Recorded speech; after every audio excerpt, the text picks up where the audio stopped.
How's it going, YouTube? Welcome to the channel. My name is Corey, and today we're going to discuss something that's been kind of bugging me about Magic the Gathering lately, and that is inconsistency in the game. Before we get into it, if you like what I'm doing here, please like, comment, and subscribe and all that good fun YouTube crap. And for now, let's get into what is bugging me. Now, if you've been paying attention to the contents of the game as of late, as much as I do, you're going to notice that a lot of things have not been actually all that consistent in the story, in the cards themselves, and a lot of other aspects. So let's go ahead and start with my first example here, and that's Rona. In the game, she is a card that last showed up in Dominaria United as the Shieldred's Faithful. Now, in the story itself, she's actually dead. Tezzeret knocks her out and drags her back through the planar bridge. There's only one problem with that. You can't take a living being on the planar bridge and have them survive unless they are very powerful, like the Phyrexian Praetors themselves. So what ended up happening is she died, and the story even says that he was back on New Phyrexia carrying her charred endoskeleton. Charred endoskeleton. I don't think you get much more dead in your description as that. So she should be good and dead by now. Instead, she has a human version of herself as the Herald of Invasion in March of the Machine that flips into a Phyrexian. Now, I probably wouldn't have had a big deal if they just brought her back as a Phyrexian, because the Phyrexians can turn the dead into other Phyrexians. But the fact that you have her coming back as basically leading the charge on Dominaria as a human and then flipping her over into a Phyrexian makes it very inconsistent with what you've already displayed in the story itself.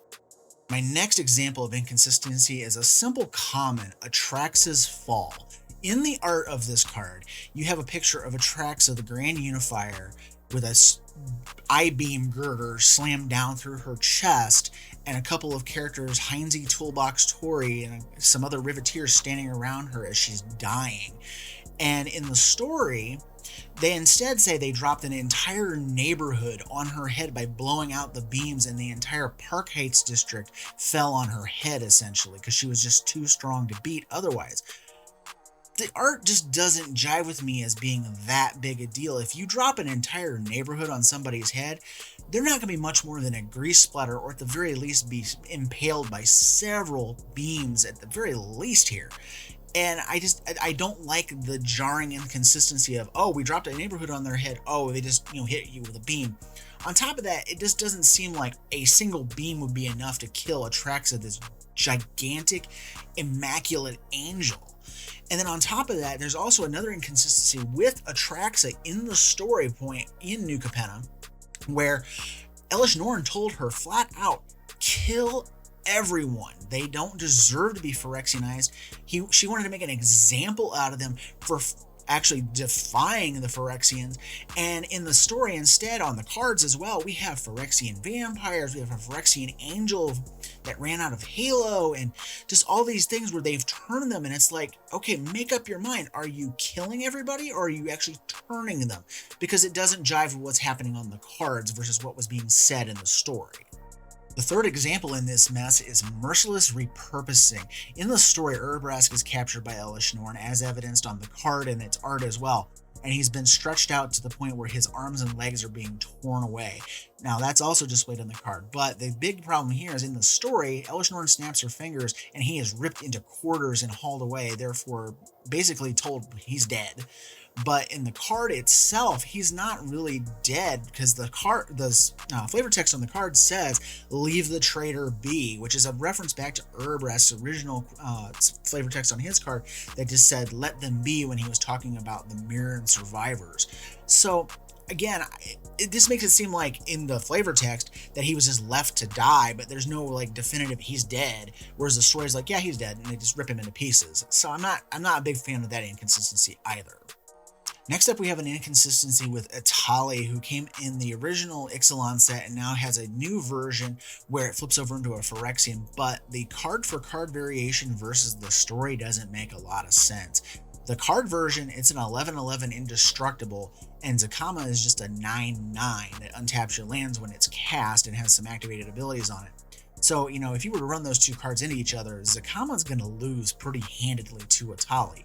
But in the story, Atali is instead severely damaged by Zakama and has the head ripped off and it's destroyed. So there's a big discrepancy in like what happens in the card type stuff versus what's going on over here. Now, speaking of those elder dinosaurs, the next inconsistency actually comes with the unlikely team ups. Now, what I'm talking about here is what happens on the cards versus what happens on the stories. And the first example is actually the Mavrin and Galta card. Now, in the card, it shows Mavrin Fane, the leader of the vampires, riding into battle on Galta's back. In the story, it never happened. Mavrin is actually a captive of the Sun Empire Aztec people type, and then Galta just shows up and starts attacking Phyrexians because she's summoned there by Huatli.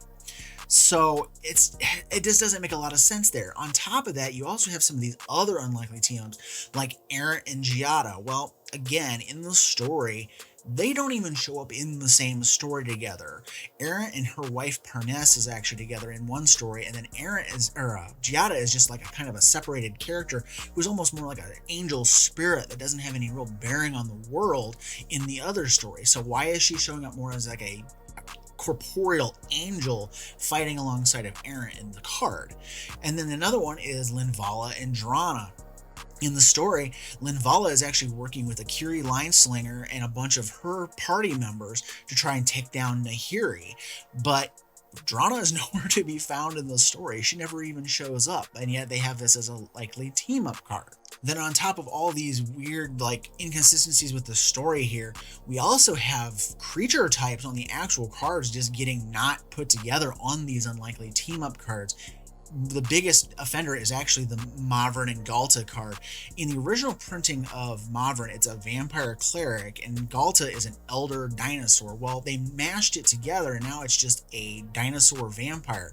Well, where's the elder part of this, or where's the cleric part of it? Like, you can't tell me they won't fit, because there are bigger type lines in the game on these new cards that you can have. So there's like an inconsistency there that doesn't really make sense, because then you also look at Atraxa and Kunros, and it has elder giant dog, so it kept its elder line, but the dinosaur didn't, and that doesn't make a whole lot of sense to me.